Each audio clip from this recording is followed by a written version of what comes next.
Eyewitness to Martin Luther King's assassination breaks silence. Unheard truth revealed. I never imagined I would live to see this day. The day when I finally decide to unburden my soul and disclose the chilling truth of what I witnessed on April 4.1968. My name is Joseph Samuels, and I was there in Memphis, Tennessee, standing no more than 70 feet away when Dr. Martin Luther King Jr. was struck down by that single bullet that forever changed the course of American history. For decades, I have harbored a painful secret, a piece of information that never made it into the official accounts of that tragedy, a detail I have guarded for reasons that even I could never fully justify.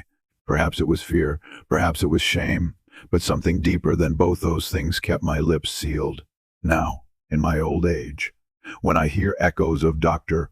King's words carried on the winds of social and political turmoil, I realize the time has come to release my burden and share the raw, devastating account of what truly happened that day. I cannot promise you that this story will bring comfort. If anything, it may force you to see that even the most pivotal moments in history, the ones captured by cameras and scrutinized by countless investigations, can remain only partially illuminated. Yet I owe this to Dr. King, to everyone who believed in his dream, and to myself, to speak the words I have kept silent for so long, even if it shatters everything you thought you knew about that day. And so I will tell you exactly what I saw, what I heard, and what I felt, with each breath echoing in my mind as vividly now as it did that terrible evening so many years ago. As the late afternoon sun lingered over Memphis, I was a young photographer working part-time for a small local newspaper. I had arrived in town the day before, hoping to capture images of Dr. King and the sanitation workers' strike. I was eager, but I was not starstruck. I believed in the cause, but remained somewhat detached, perhaps out of the necessity to keep a professional distance. On that day, April 4.1968, I was standing in front of the Lorraine Motel, pacing around with my camera, hoping to catch a glimpse of Dr. King on the balcony. I remember hearing the faint hum of traffic, mixed with the quiet murmurs of a few people gathered in the parking lot. A persistent tension clung to the air as I fiddled with my camera lens, trying to adjust the focus. I heard someone call out my name. "Hey, Joseph, you expecting to get a big shot of Dr. King or something?" It was my fellow photographer friend, Leonard "Len" Thompson, who had come with me. Len was older than me by about 10 years, more experienced, and he had a wry sense of humor that often masked a reservoir of empathy. "I sure am trying, Len," I replied, glancing up at the second-floor balcony, where I caught a glimpse of Dr. King standing outside his room. "He's up there. See?" Len nodded, pushing his glasses back up his nose. "I see him.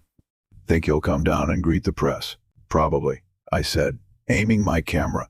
Then, from the corner of my eye, I noticed something unusual in a nearby window across the street in the boarding house. It might have been a shadow or a flicker of movement, but I couldn't be certain. Something about that moment made my spine tingle. Before I could investigate further, Dr. King was joined by a few of his associates, among them Reverend Ralph Abernathy and Reverend Jesse Jackson. They seemed to be in high spirits, talking about dinner plans, according to rumors swirling around. I couldn't hear their exact words from where I stood, but I saw King smile, a warm, generous smile that radiated from the balcony. At that moment, the sense of optimism was palpable. It was as if the entire city of Memphis, despite the underlying tensions, held its breath in the presence of this man. A wave of admiration washed over me, and I was about to lift my camera to capture that radiant expression when a single crack tore through the air. Everything froze. That gunshot was so loud, so stark, that for a second I couldn't register what had happened. It was as if time itself had shattered. People screamed, and I saw Dr. King collapse on the balcony floor, dropping out of view behind the railing. Horror sank its claws into my heart. Len shrieked, "Oh my God! Joseph, did you see that?" And all I could manage was a barely audible gasp.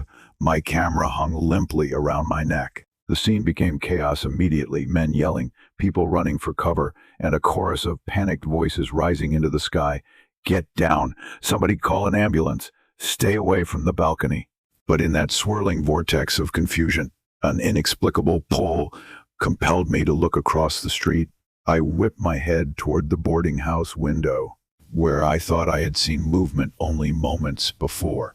Though it seemed many were focused on the Lorraine Motel, I was fixated on that open window. And to my shock, I saw a figure lurking inside. The silhouette of a man. He looked frantic, as if he couldn't believe what he had just done. "Stop!" I yelled, though it felt absurd to do so at that distance. "Hey!" Another shot did not come, but I feared it might. For a split second, our eyes met. I swear to you, across the stretch of asphalt and a swirl of confusion, the eyes of that man and my own locked. His expression was a mixture of dread and a disturbing calm, as if he had executed a plan yet felt horrified by his own actions. Then he vanished from the window.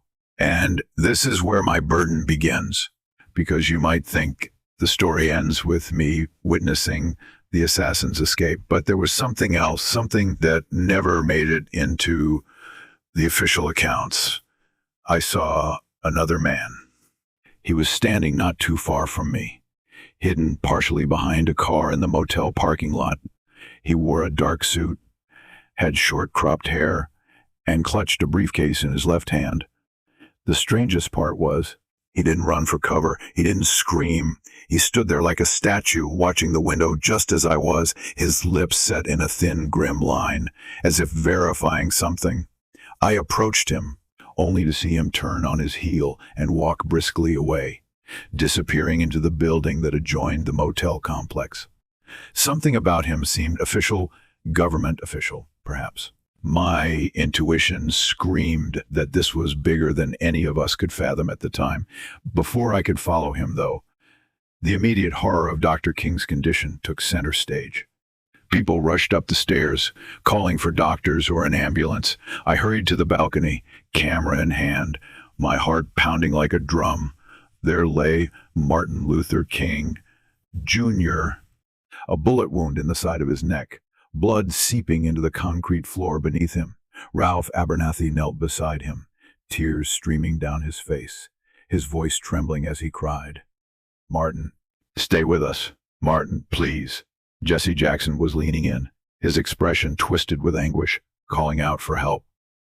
I managed to snap a single photograph, but the act felt almost sacrilegious.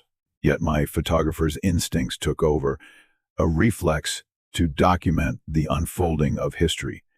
I heard Dr. King groan, a faint, pained sound that cut through me like a blade. Then I heard him whisper, "Oh, my people," or something close to that. I couldn't be sure of the exact words, but the tone carried all the heartbreak of someone realizing the end had arrived. Another wave of men flooded the balcony, urging everyone to give Dr. King room. Someone pressed towels and rags to the wound, but everyone knew, in their hearts, that the bullet had done irreparable damage. Just then, Len grabbed my arm, his face white as a sheet. "Joseph, we gotta get out of the open. There might be more shots."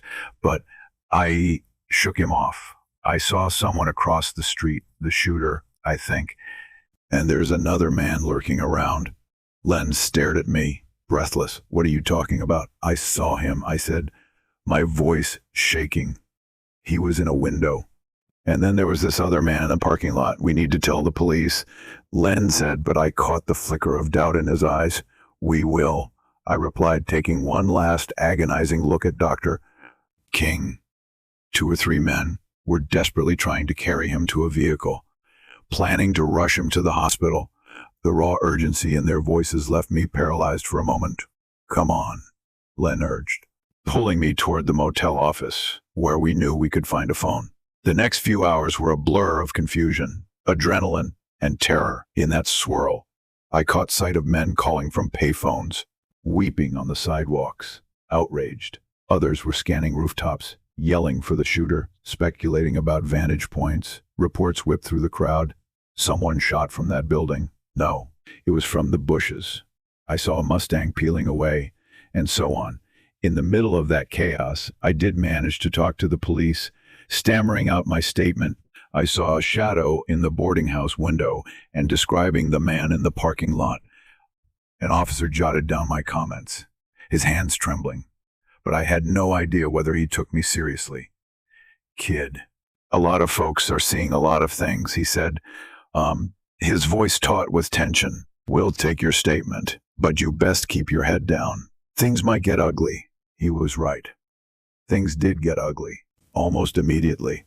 Tensions flared across the city and beyond.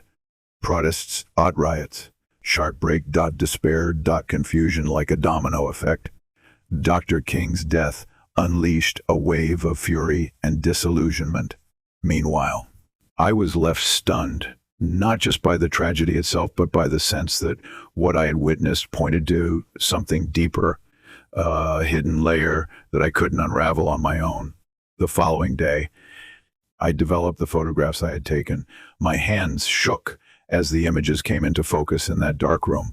There was one shot of Dr. King on the balcony a few minutes before the assassination, his face serene and contemplative. The next was that single frame of him lying on the ground, a horrifying testament to the brutality of the bullet that ripped through him.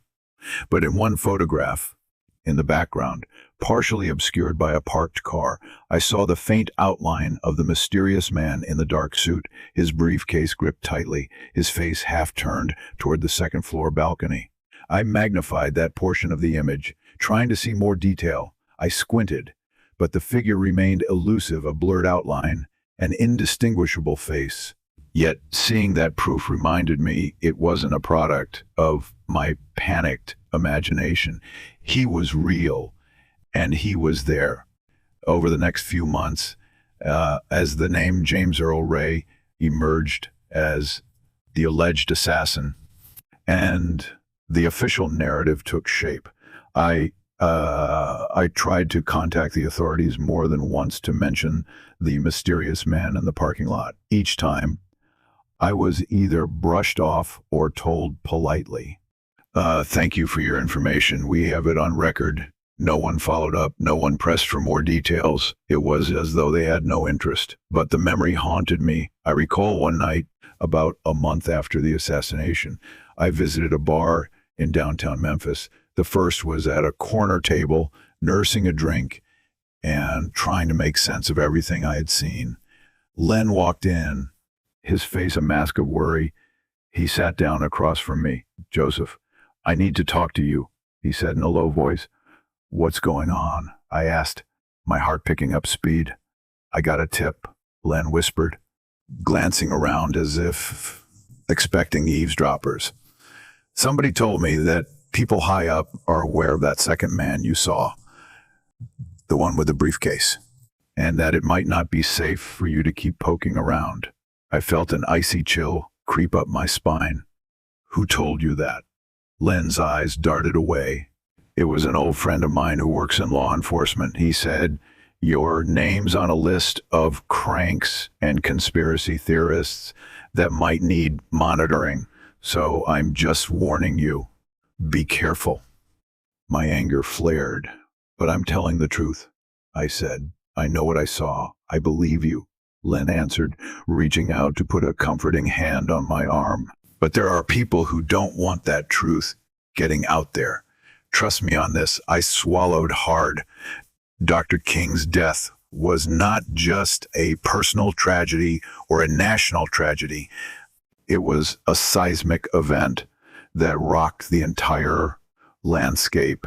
And if there were forces behind the scenes, government or otherwise, who had a stake in controlling the narrative, then my amateurish attempts to unravel the secrets of that day could be dangerous. Over the subsequent years, I traveled, worked odd jobs, and did my best to bury the memories. Yet that guilt and that sense of injustice gnawed at me like termites, eating away at the foundation of my soul.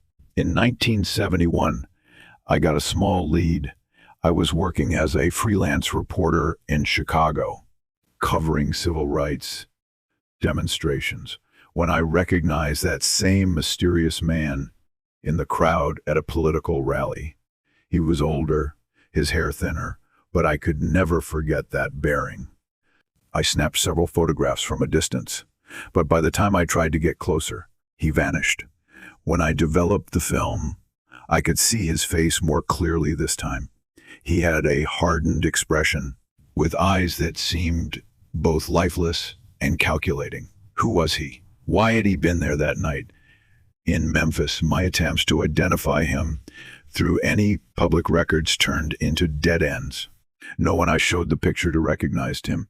Then, in 1974, I heard from Len again. We hadn't spoken in nearly a year, but he called me out of the blue.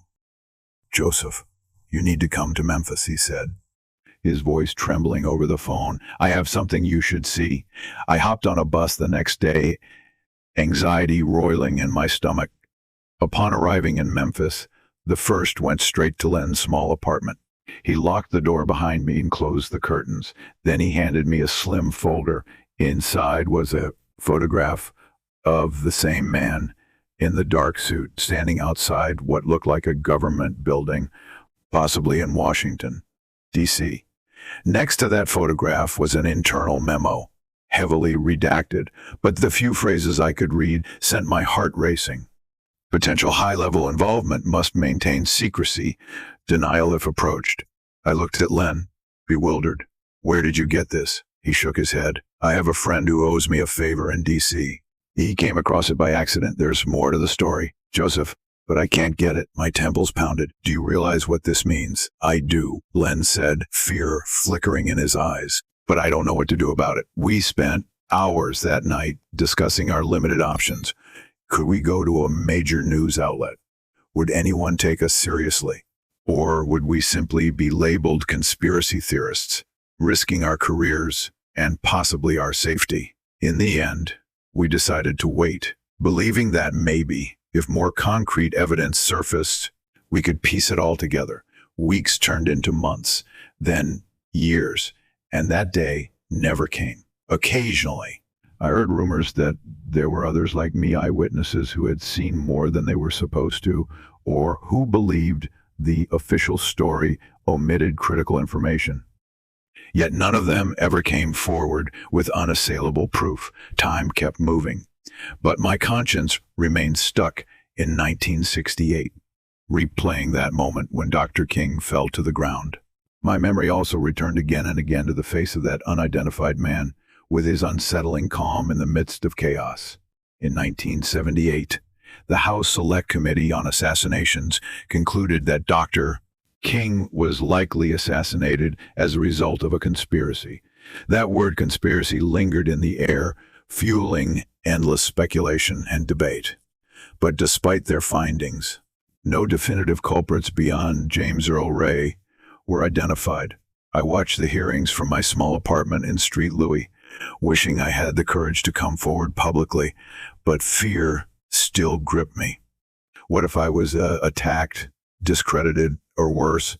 I had a family by then, a wife and a baby on the way. I couldn't risk losing them. The weight of my silence grew heavier with each passing year. By the mid-1980s, I had quietly slipped into a routine life, working a desk job and raising my daughter. Yet whenever I heard Dr.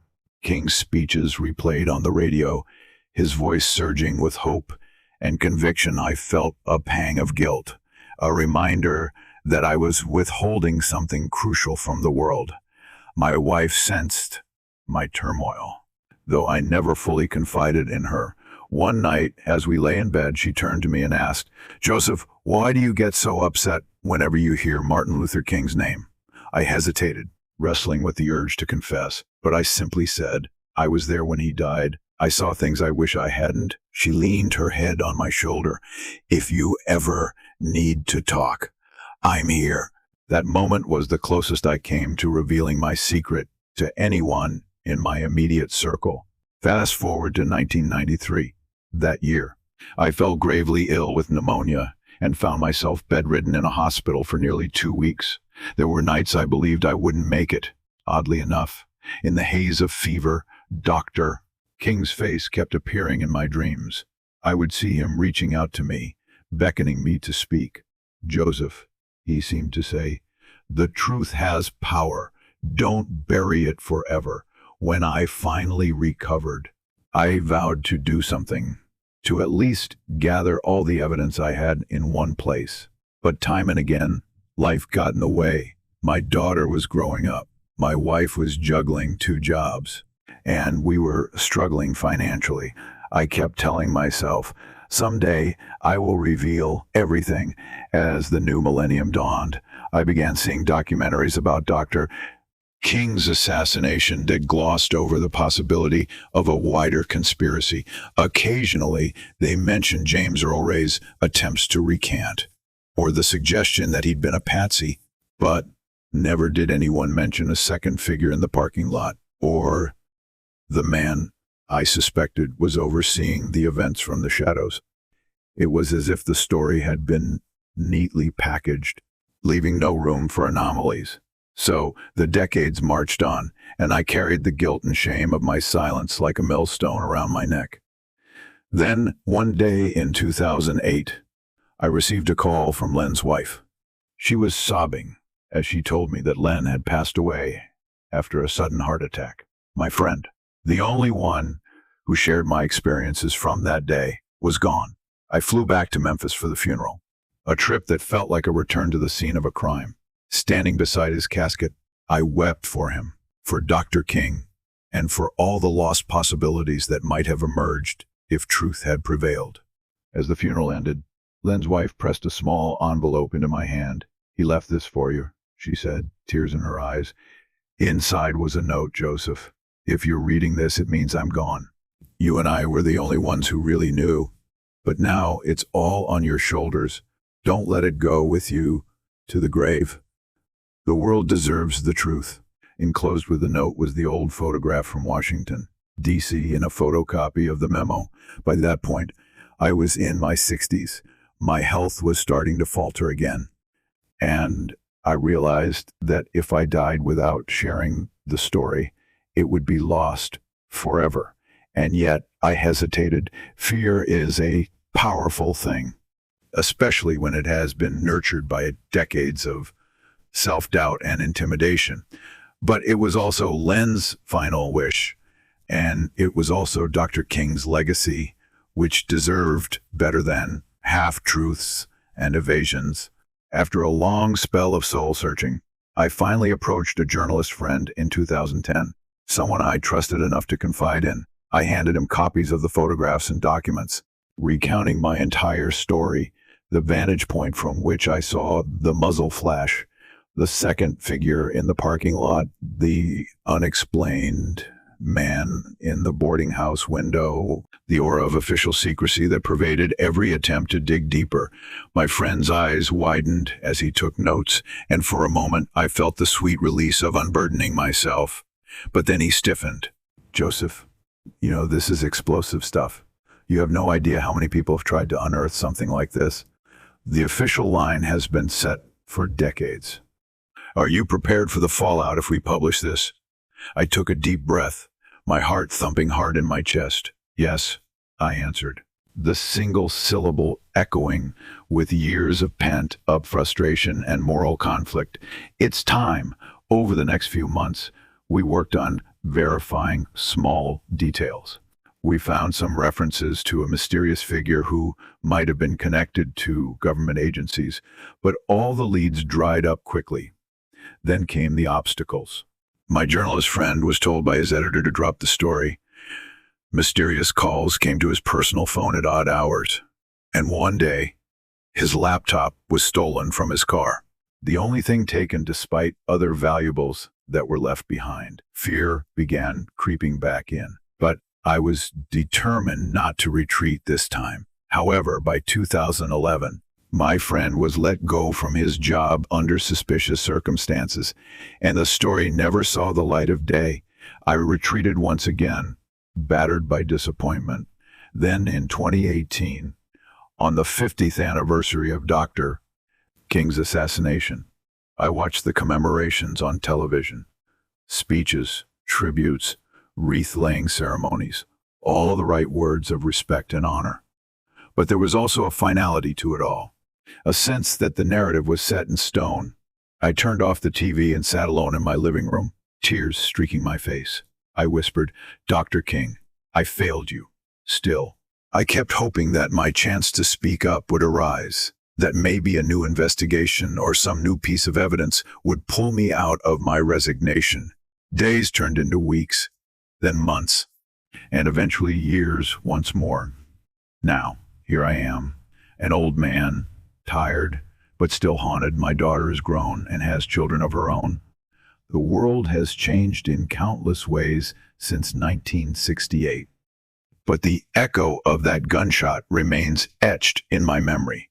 And with each national crisis, each moment of racial and social tension, Dr. King's voice echoes anew, urging peace and unity. In the face of that, how can I remain silent any longer? That is why you are reading these words now. I'm writing them all in one breath, if only to ensure that my testimony remains unedited, unfiltered. I have no illusions that I can rewrite history by revealing this, but I can at least lay down my personal truth. Martin Luther King Jr. was murdered that day by a sniper. Yes, but in my heart, I am convinced that it was orchestrated by a larger group, aided and abetted by at least one individual of official capacity who was on the ground at the Lorraine Motel. I saw him with my own eyes. I photographed him, albeit faintly. I heard rumors, saw documents, and felt the persistent hush that followed every attempt to raise questions. For decades, I've wondered if Dr. King sensed that forces far beyond a lone gunman wanted him silenced. After all, he was calling not just for racial equality, but for an end to war, an economic transformation, a moral reckoning in America. He threatened the status quo in ways that made powerful people uncomfortable, even fearful. So perhaps it was naive to think that he would not be targeted by something far bigger than a single disgruntled individual. And yet, nothing about Dr. King's dream was naive. It was visionary, meant to challenge us at the deepest level. That's why he is revered worldwide today. That's also why so many found him dangerous. To whoever reads this, I offer my plea.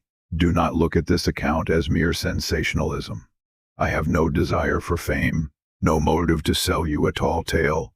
I am old, and I simply want to unburden my conscience. The truth, as I experienced it, is that Martin Luther King Jr. was taken from us, not merely by the twisted resolve of one man named James Earl Ray, but by a calculated plan that reached into shadowy corridors we may never fully map. The man in the boarding house window was the trigger, but the man in the parking lot was the witness and possibly the controller, ensuring the operation proceeded. To that man, wherever he may be now, if he is even still alive, I say, I saw you. I never forgot. And to you, Dr. King, whose blood stained that balcony floor, I can only say, I'm sorry for my silence. I'm sorry for the years of not speaking up, for allowing fear to guide me more than courage. If there is any redemption, let it be in these words I leave behind. I remember the last glance I caught of you as you stood on that balcony, smiling as though you believed the future could truly be brighter. In that final, horrific moment, you were robbed of your life, and we were robbed of your leadership, compassion, and vision. But your voice endures, calling out for justice, for equality, for love. I hear it now, just as I heard it on that day when I stood frozen with my camera in my hands. I wish I could say your dream has been fully realized, but the world is still broken, In so many ways, people still struggle, still fight for basic human dignity. Perhaps the best we can do is to keep your memory alive in our hearts, to keep speaking your words, sharing your ideals, and uncovering truths that have remained hidden for too long. Let this testament serve as my final act of atonement. The hush that followed your murder, the swirl of rumors, the official stories that never added up. I can't provide the full puzzle, but I can at least hold out my peace. I hope it sparks someone else to come forward, to question, to demand answers. Because though you are gone, Dr. King, your legacy is not, and neither is the obligation to reveal the truths behind your assassination. To those who read this, do not merely take my word for it. Investigate, question, push for a deeper understanding. Challenge the narratives that have been enshrined for half a century. Demand accountability from institutions that have historically withheld or obscured critical information. Honor the memory of a man who gave his life championing the downtrodden by refusing to accept the easy story or the convenient lie. This is my story, as raw and honest as I can make it, spanning decades of silence, regret, and fear. It is the story of a simple bystander who became an unwitting witness to one of history's darkest hours. I offer it now, at the twilight of my life, hoping that in some small way it honors Dr. King's sacrifice, and that it might embolden others to share what they know, what they saw, or what they suspect, because while they took his life, they could never silence his legacy. And if the truth behind his death remains only partially revealed, then so too does our understanding of the forces that shaped our nation during that pivotal era. My final memory of that day, before the chaos swallowed me whole, was the anguished cry of a woman below the balcony, her arms raised to the sky as though beseeching God. "Not Martin," she wailed, tears streaming down her cheeks, while a small group around her tried to console her. Her voice trembled with a heartbreak that transcended words. I can still hear it in my dreams. Not Martin. That was the cry of a world losing hope, but maybe the greater tragedy is letting that despair define us. Dr. King's entire mission was to awaken our collective conscience, to make us see each other as human beings bound by a shared destiny. Even as bullets ended his life, they could not destroy his vision. That remains a beacon, guiding us through the darkest nights. There was drama that day, heartbreak beyond measure, and a sense of betrayal at the possibility of orchestrated involvement. Yet, in the midst of that horror, I also remember glimpses of unity, a crowd of strangers comforting one another in the streets, people of all races standing in stunned sorrow, bound by their collective grief and admiration for a fallen leader. That moment, as fleeting as it was, revealed the promise of Dr. King's dream, that in times of great crisis, we might put aside our differences and unite in our shared humanity. So let these words stand as both confession and tribute. I, Joseph Samuels, bore silent witness to secrets that never made it into the official record. I saw the muzzle flash across the street, witnessed Dr. King's final moments, and observed a second figure in the parking lot who betrayed no shock or fear, only a stern, watchful vigilance. I carried the weight of that knowledge for nearly my entire life, choosing fear and safety over truth. Now, I choose truth, wherever it may lead, whatever it may cost. Do with this story what you will, but never say you did not know. Never say no one told you there might be more to that day than what ended up in the history books. Let Dr. King's words guide you. The arc of the moral universe is long, but it bends toward justice. If so, then perhaps this account will be another slight bend in that arc, drawing it closer to the justice Dr. King dreamed of. I may not live to see the full revelation of all the hidden players and motivations, but I refuse to go to my grave without making my contribution, however small. And so I break my silence. in honor of the man whose words still stir our conscience. Martin Luther King Jr. deserved more from us. This is the least I can do, to speak the truth that has weighed on my conscience since that terrible day, and to pray that someone stronger, braver, and more influential than I ever was might pick up the torch and press forward, demanding the full truth in the spirit of Dr. King's enduring legacy. If you're reading this, remember that history is not just a series of events fixed in time. It's a living narrative shaped by the voices of those who dare to speak. On April 4.1968, Martin Luther King Jr. was struck down, but his dream was not. If we are to truly honor him, we must continue to seek the truth, no matter how deeply it may be buried, no matter how many powers conspire to keep it hidden. That, I believe, is the only way we can truly say we have honored his sacrifice, turning tragedy into a call for justice and an unwavering commitment to the ideals he championed. And so I leave you with that, and with the echo of his voice. I have been to the mountaintop. I may not get there with you, and indeed, he did not. But we are here, and we hold the responsibility he left behind. May my story be a small part of that journey toward the mountaintop, guided by the light of truth, no matter how painful or shocking it may be. Let the records show, on this day, I finally spoke. Let history judge what comes next.